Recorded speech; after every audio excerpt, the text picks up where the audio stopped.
Selamat datang kembali di sesi Kupas Tuntas kita.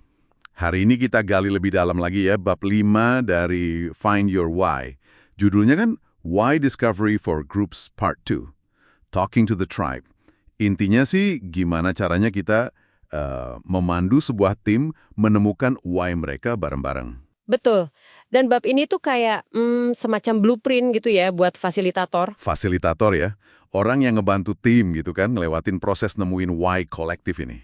Iya, kita bakal lihat langkah-langkah kuncinya, tapi bukan cuman gimana caranya, tapi juga kenapa kok metodenya begini gitu. Penting tuh kenapanya. Banget. Fokusnya bukan cuma bikin satu kalimat why statement yang keren, tapi lebih ke gimana cerita-cerita dari tiap orang itu bisa ditarik benang merahnya. Jadi pemahaman bersama soal tujuan tim, soal dampak unik mereka pas lagi ya performa terbaiknya gitu. Ini proses gali budaya inti sih sebenarnya. Oke. Menarik. Kita mulai dari peran yang disebut tadi deh, fasilitator. Bab ini kan nekenin banget ya, pentingnya dia objektif. Kenapa sih? Kok kadang orang yang agak jaga jarak dikit malah lebih efektif buat mandu proses ini? Nah, itu dia. Pertanyaan bagus. Objektivitas itu penting banget karena, gini, fasilitator itu tugasnya nyiptain ruang aman secara psikologis ya. Kalau orang nggak ngerasa aman buat ngomong jujur, apa adanya, ya kan? Nggak mandang jabatan, ya cerita yang keluar ya gitu-gitu aja, dangkal. Iya juga ya. Nah, orang yang dipercaya tapi nggak terlibat langsung di dinamika kuasa sehari-hari biasanya lebih gampang ngebangun trust ini. Tugasnya kan bukan ngejudge, tapi dengerin, nanya buat gali lebih dalam, sama nangkep pola-pola atau tema yang muncul dari cerita-cerita itu. Oke, jadi ruang aman ini krusial banget ya. Tanpa itu, ya susah mau sampai ke akar motivasi sebenarnya. Nah, loka karyanya sendiri kan ada strukturnya nih. Mulainya dengan menetapkan konteks. Biasanya sama pemimpin senior gitu. Iya, benar. Pas pemimpin senior nongol di awal, itu kayak ngasih sinyal. Ini penting loh, kita serius. Gitu kan. Abis itu baru fasilitator ambil alih. Biasanya mereka cerita dikit, mungkin soal why pribadi mereka, atau pakai contoh inspiratif. Kayak cerita lamar Zoko yang dulu pernah kita bahas itu, buat manasin suasana lah. Sekaligus ngingetin lagi soal kerangka Golden Circle, why, how, what.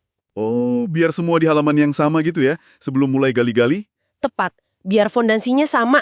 Nah, terus kita masuk ke intinya nih, jantung loka karyanya. Menjalankan proses penemuan mengapa. Ini lewat yang namanya 3 percakapan kan, dibagi kelompok kecil-kecil gitu. Betul. 3 percakapan dalam tim kecil, idealnya sih anggotanya beragam ya, biar perspektifnya kaya. Percakapan pertama itu fokusnya ke cerita. Cerita ya, yang perbedaan manusiawi itu. Iya, the human difference. Jadi tiap orang diminta share cerita spesifik, kapan sih mereka ngerasa paling bangga jadi bagian dari tim atau organisasi itu. Tekanannya di kontribusi nyata sama dampak emosionalnya ya. Bukan cuma, wah kita capai target sekian, bukan itu. Tapi lebih kerasa kebanggaannya gitu. Betul. Kayak contoh lamar Zoko itu, ada karyawan yang bangga banget mesin espresso handmade mereka dihargai puluhan tahun sama pelanggan. Atau pas acara komunitas mereka bisa nyambungin orang banyak. Ada rasanya gitu. Oke, jadi momen-momen puncak kebanggaan itu ya yang digali. Kenapa fokusnya ke situ, bukan kerjaan sehari-hari biasa aja gitu buat nemuin mengapa? Karena biasanya di momen puncak itulah nilai-nilai inti sama tujuan sebenarnya itu paling kelihatan jelas, paling kerasa nyata gitu. Cerita-cerita ini ngebuka apa sih yang benar-benar penting buat anggota tim, secara emosional, lebih dari sekedar job desk formal. Masuk akal. Nah, dari cerita-cerita emosional ini, terus ke percakapan kedua ya, yang apa kontribusi Anda? Iya, benar. Setelah dengerin cerita-cerita tadi, tim mulai mikir bareng. Oke, jadi kontribusi unik kita tuh apa sih sebenarnya? Gimana caranya ngerumusinnya? Mereka diminta cari kata kerja atau frasa tindakan yang paling pas nangkep inti kontribusi dari cerita-cerita tadi. Balik ke lamar Zuko lagi ya, mungkin muncul kata kerja kayak untuk terlibat, untuk memperkaya, untuk menghubungkan. Harus kata kerja, biar aktif dan spesifik. Jadi kuncinya di kata kerja itu ya, biar nggak jadi konsep ngawang-ngawang, tapi sesuatu yang beneran dilakuin sama tim. Oke, udah ada cerita, udah ada kontribusi dalam bentuk kata kerja, terus logisnya, lihat hasilnya dong ya. Masuk ke percakapan ketiga. Pas banget. Percakapan ketiga, apa dampak Anda? Nah, di sini fokusnya geser keluar. Gimana kontribusi tadi bikin perbedaan nyata buat hidup orang lain? Apa yang orang lain jadi bisa lakuin atau rasain gara-gara tindakan tim kita? Kayak contoh barista Serbia tadi, yang terinspirasi acara La Marzocco buat bikin kedai kopi yang berdayain komunitasnya. Oh, jadi ini ngelihat efek dominonya gitu ya, dampak yang lebih luas. Betul, dampak manusianya.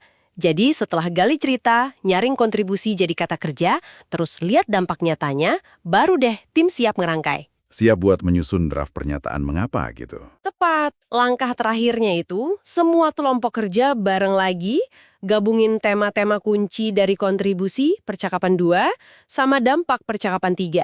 Dirangkai jadi format untuk kontribusi Anda sehingga dampak Anda. Tapi ingat ya, ini tuh draft awal mungkin baru 75-80% jadilah. Belum final ya? Belum, tapi udah cukup kuat buat mulai dipegang, mulai dijalanin, dites dalam keseharian gitu. Jadi proses berbicara dengan kelompok ini lebih dari sekedar workshop biasa ya kayaknya. Ini kayak fasilitasi dialog yang bener-bener dalam buat nemuin jiwanya tim gitu. Lewat cerita dan emosi bareng-barang. Iya, Anda nambah intinya banget. Prosesnya itu sendiri, dengerin satu sama lain, berani cerita yang personal, nemuin pola bareng, ngerasain lagi momen bangga, itu seringkali sama berharganya sama kalimat why finalnya. Ini ngebangun pemahaman, rasa ikut memiliki, sama keselarasan yang susah didapat kalau cuma instruksi dari atas ke bawah gitu aja. Bener banget. Ini jadi mikir nih. Buat Anda yang lagi dengerin, coba deh renungin sebentar. Gimana ya? Percakapan terstruktur yang fokus ke cerita dan kontribusi nyata kayak gini bisa ngebantu tim Anda. Entah itu di kerjaan, di komunitas, atau kelompok apa aja lah. Supaya mereka bisa lebih paham tujuan barangnya apa.